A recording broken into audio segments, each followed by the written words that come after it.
Assalamualaikum warahmatullahi wabarakatuh. Eee, Perkenalkan nama saya Abdillah Gibran. Saya Ardian Mayunizar. Saya Farhan Febrianto. Kali ini saya akan mempresentasikan mata kuliah cloud computing untuk yang praktikum 12 dengan materi pengenalan dan pemanfaatan cloud computing dalam infrastruktur TI modern. Untuk pembahasannya sendiri itu ada arsitektur cloud computing, terus infrastruktur as a service, platform as a service, software as a service, on-premise service, dan terakhir itu ada containerization. Langsung saja kita masuk ke pembahasan pertama, yaitu arsitektur cloud computing. Untuk definisi umumnya itu cloud computing merupakan kerangka kerja yang mendefinisikan bagaimana komponen-komponen cloud itu saling berinteraksi untuk menyediakan layanan komputasi melalui internet. Pemahaman terhadap arsitektur cloud itu sangat penting. Kenapa? Karena dengan memahaminya itu dapat membantu dalam merancang, mengelola, dan mengoptimalkan layanan cloud agar dapat memenuhi kebutuhan bisnis dan teknis pengguna. Selain itu, arsitektur cloud juga meliputi berbagai model deployment, yaitu cara layanan cloud disebarkan dan digunakan seperti private cloud, public cloud, hybrid cloud, dan community cloud.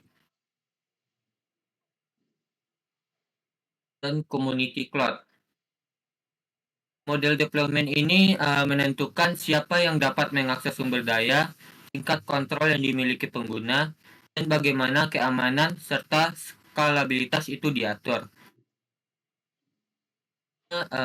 Kita masuk ke komponen cloud computing itu.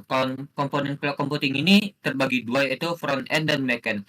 Yang pertama saya jelaskan itu yaitu front end. Untuk front end ini yaitu bagian dari arsitektur cloud yang berinteraksi langsung dengan pengguna. Komponen ini berfungsi sebagai antarmuka yang memungkinkan pengguna itu mengakses layanan dan sumber daya cloud.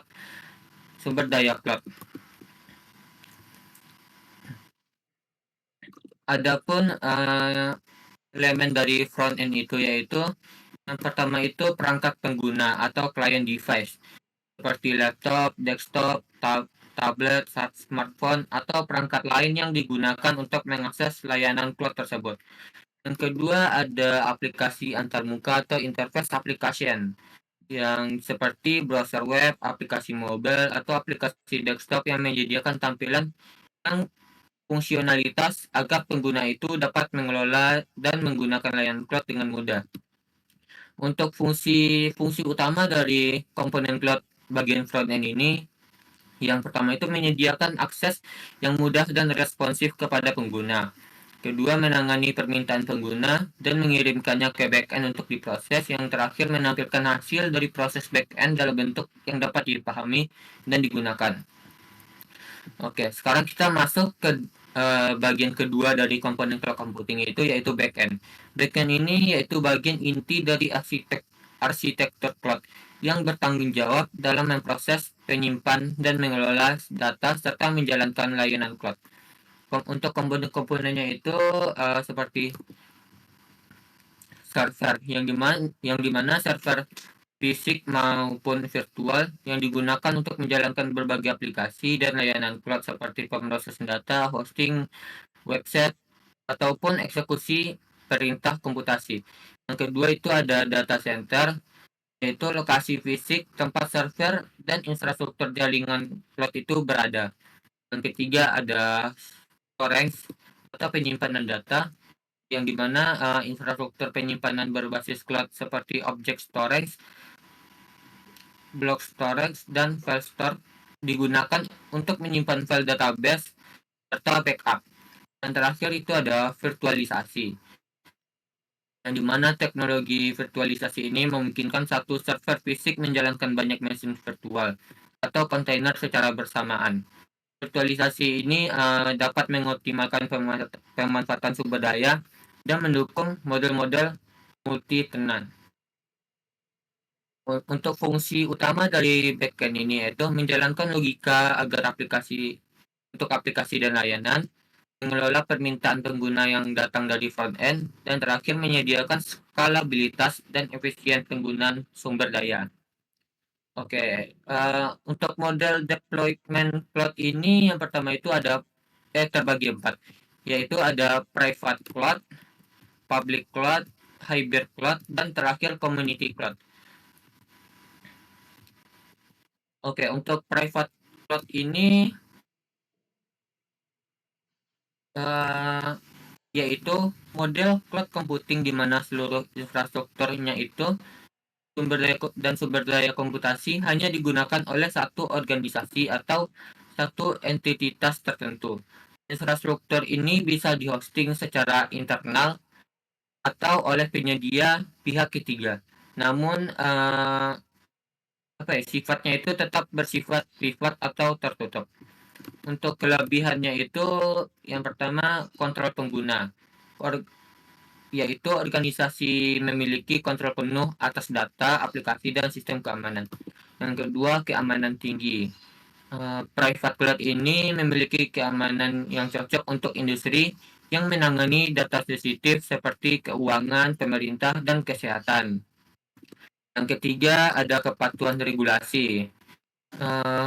Private cloud ini memudahkan penerapan standar dan peraturan yang ketat seperti GDPR, IAA, dan lain-lain.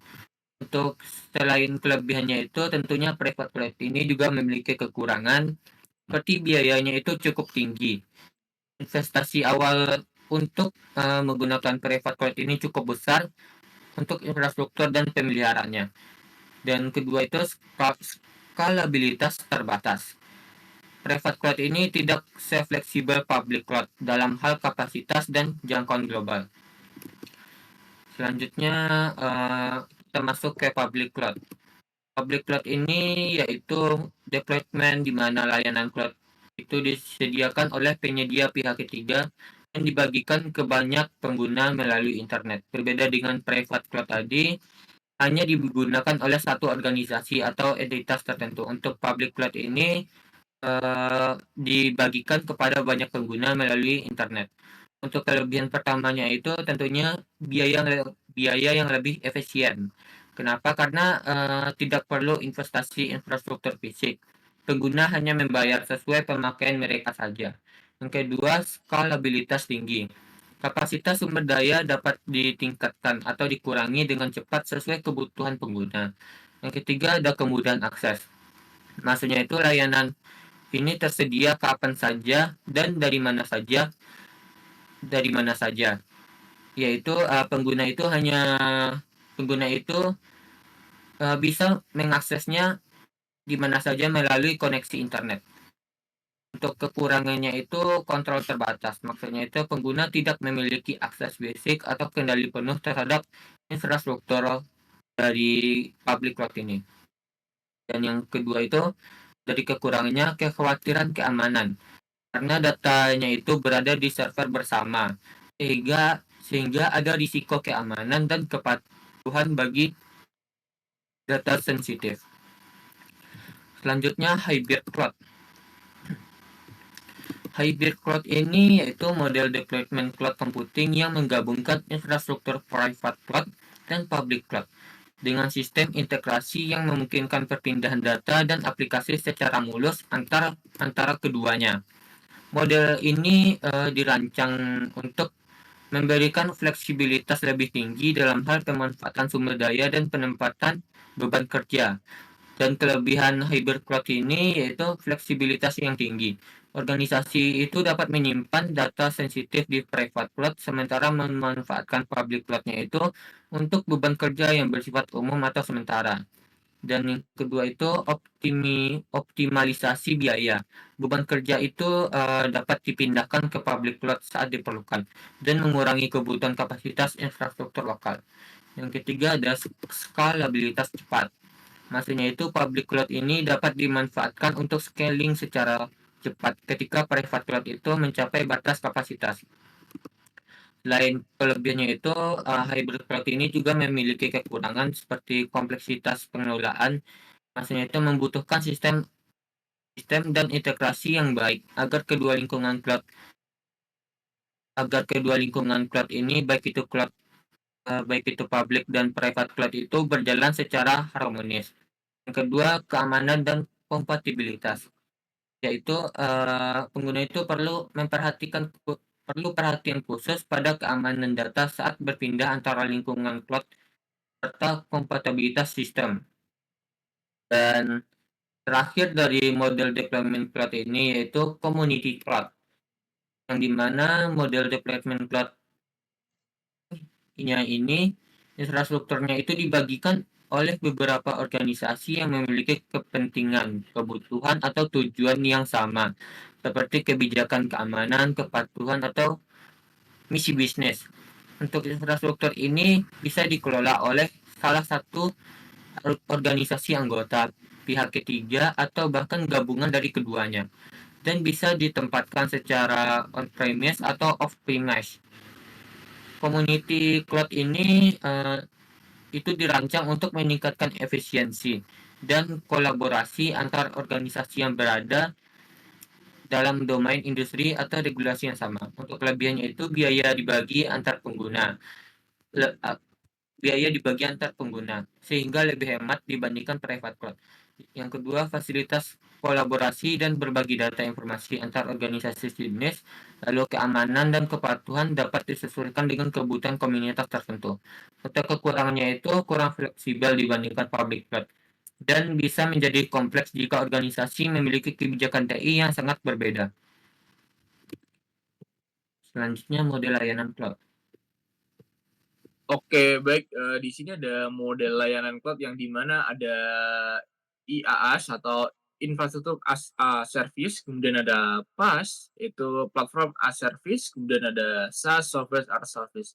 Yang dimana infrastruktur as service ini adalah layanan cloud computing yang menyediakan infrastruktur TI berbasis virtual seperti server, jaringan, dan penyimpanan.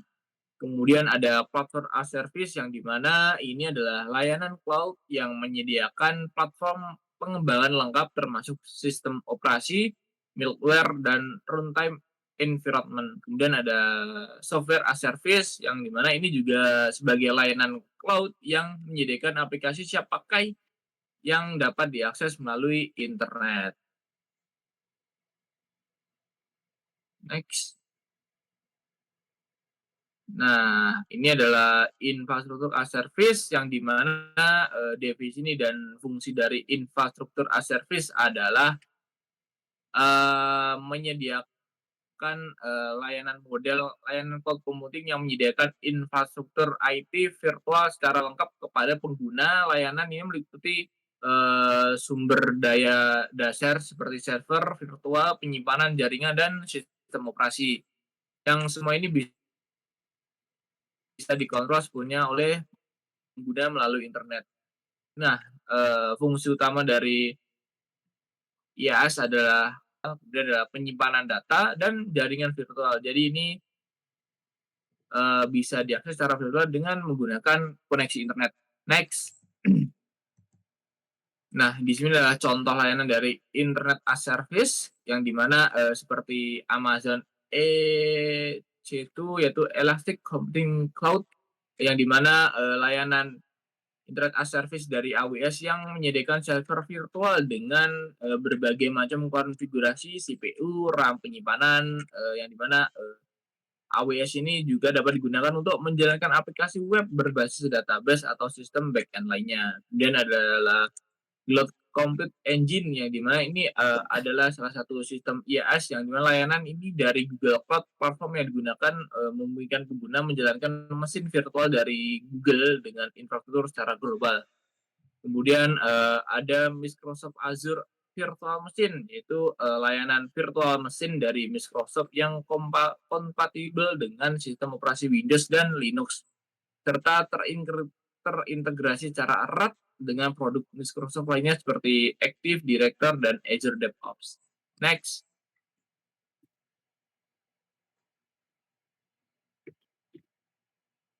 Nah, kemudian di Internet as Service ini adalah memberikan kontrol dan pembayaran, yaitu kontrol infrastruktur pengguna IaaS memiliki kontrol penuh terhadap konfigurasi dan pengelola mesin virtual, sistem operasi, dan middleware, serta aplikasi yang mereka miliki.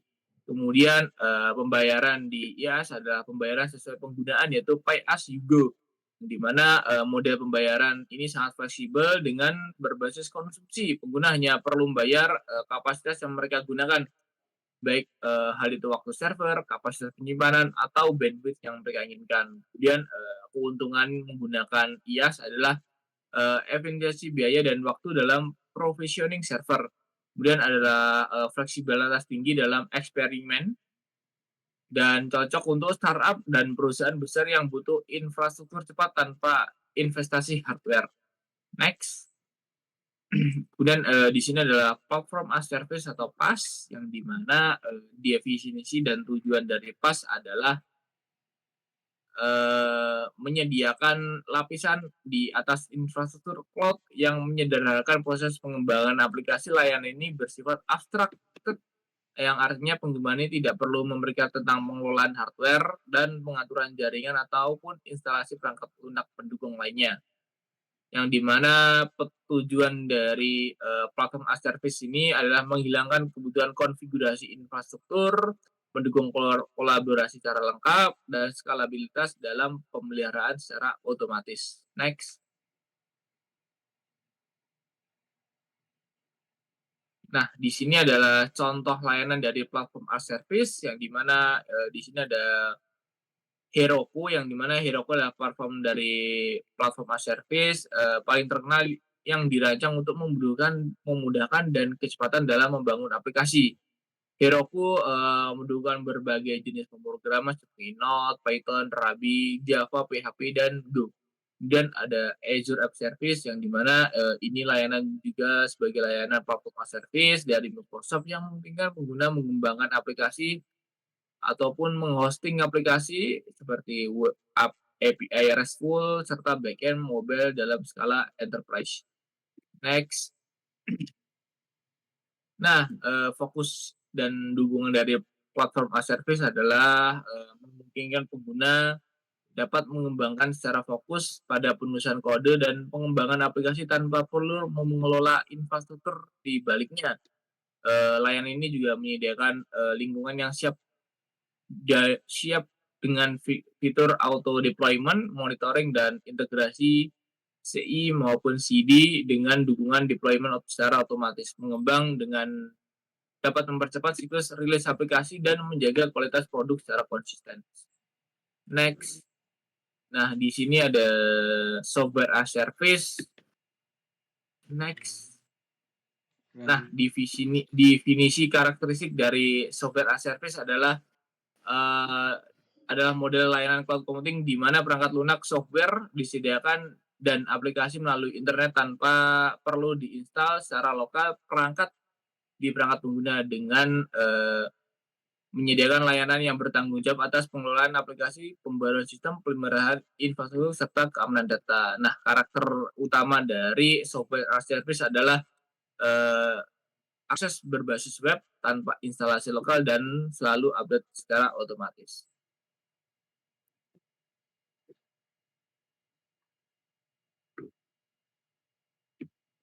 Oke, selanjutnya ada contoh layanan dari SaaS atau System as Service. Di sini ada Google Workspace. Google Workspace merupakan kumpulan aplikasi produktivitas dan kolaborasi dari Google yang sepenuhnya berjalan di cloud. Layanan ini mencakup Gmail untuk email, Google Drive untuk menyimpan dan berbagi file, serta aplikasi seperti Google Docs, Sheets, dan Slides untuk pengelolaan dokumen, spreadsheet, dan presentasi. Nah, selain itu ada Microsoft 365. Microsoft 365 ini adalah layanan SaaS dari Microsoft yang menyajikan versi cloud dari aplikasi Office tradisional seperti Word, Excel, PowerPoint, dan Outlook. Selain versi web, Microsoft 360 juga menyediakan opsi sinkronisasi dengan aplikasi desktop. Microsoft 365 menawarkan fitur tambahan seperti OneDrive untuk penyimpanan cloud, Teams untuk kolaborasi dan komunikasi tim, serta keamanan tingkat enterprise. Next. Untuk keunggulan dari SaaS yaitu di sini salah satunya adalah kemudahan akses melalui internet.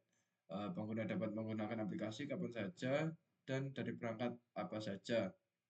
Selain itu, SaaS juga menawarkan update otomatis yang memastikan pengguna selalu mendapatkan versi terbaru dari perangkat lunak tanpa perlu campur tangan teknis sehingga lebih hemat waktu dan bebas dari proses pemeliharaan manual. Next. Selanjutnya ada on-premise server. Next.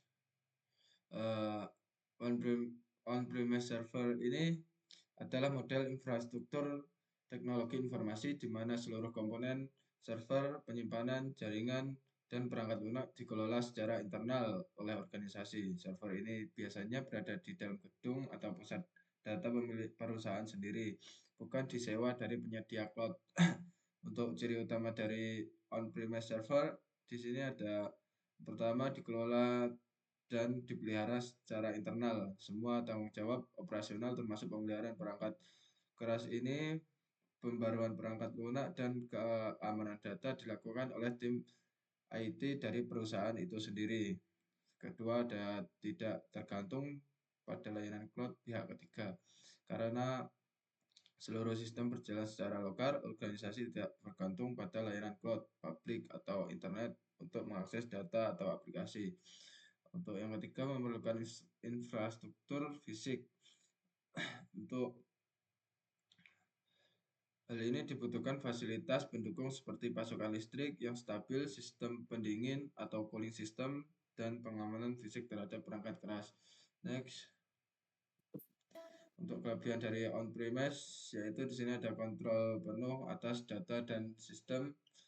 Maksudnya yaitu perusahaan dapat mengontrol secara fleksibel atas semua data yang dimiliki dan bisa mengontrol seluruh sistemnya. Selanjutnya ada cocok untuk data sangat sensitif atau regulasi yang ketat. Dan yang terakhir ada bisa disesuaikan untuk kebutuhan yang unik. Untuk kekurangan dari on-premise yaitu biaya awal yang tinggi dan juga perlu tim IT internal. Selain itu juga skalabilitas terbatas dibanding cloud. Next.